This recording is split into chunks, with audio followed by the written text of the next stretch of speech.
Sénat, cette année, fréquentation en baisse, hein. Oui, fréquentation en baisse. Il y a 15 000 participants contre 60 000 habituellement. Donc on est à moins 60%.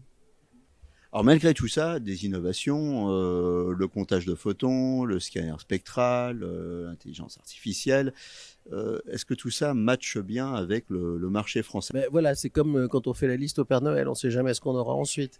Le scanner spectral, c'est vrai que c'est quelque chose qui existe déjà depuis un certain temps. Maintenant, tous les fabricants le proposent.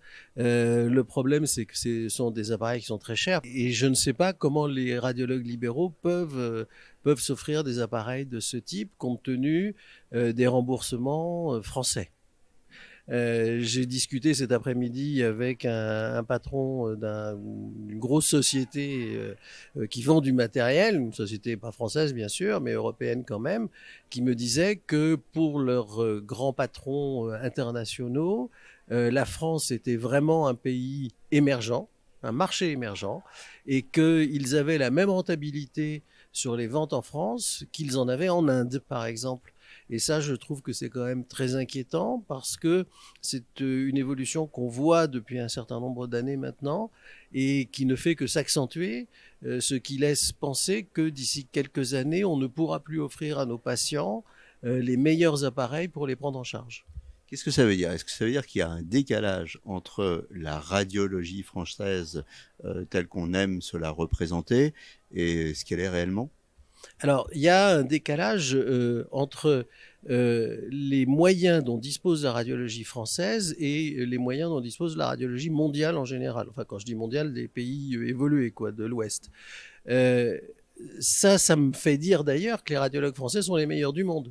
Parce que quand on voit la qualité des présentations qu'ils font, que ce soit au RSNA ou dans les autres congrès internationaux, avec le manque de moyens qu'ils ont, on se dit ils sont vraiment très très forts. Intelligence artificielle aussi très présente, hein, comme les autres années au RSNA. Est-ce qu'elle trouve enfin son business model, l'intelligence artificielle, et notamment chez les libéraux? Alors, intelligence artificielle, j'aime pas ce terme. Pour moi, c'est de l'intelligence augmentée, c'est pas artificiel.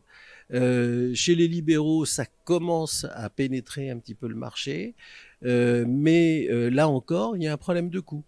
Parce que certains outils d'intelligence augmentée, d'aide au diagnostic, par exemple pour le calcul de l'âge osseux, le prix qui est demandé par les sociétés est pratiquement celui que perçoit le radiologue.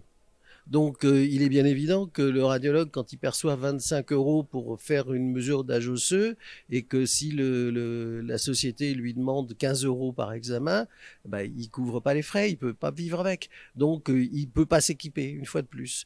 Donc, je pense que ces fameux outils doivent avoir une évaluation. C'est le rôle de Dream, Francia, incontestablement, parce que quand on écoute les industriels, bah, bien sûr, c'est toujours eux qui ont le meilleur, hein, c'est évident, mais il faut qu'il y ait une évaluation. Il n'y a actuellement pas d'évaluation. C'est le rôle de Dim Francia de le faire.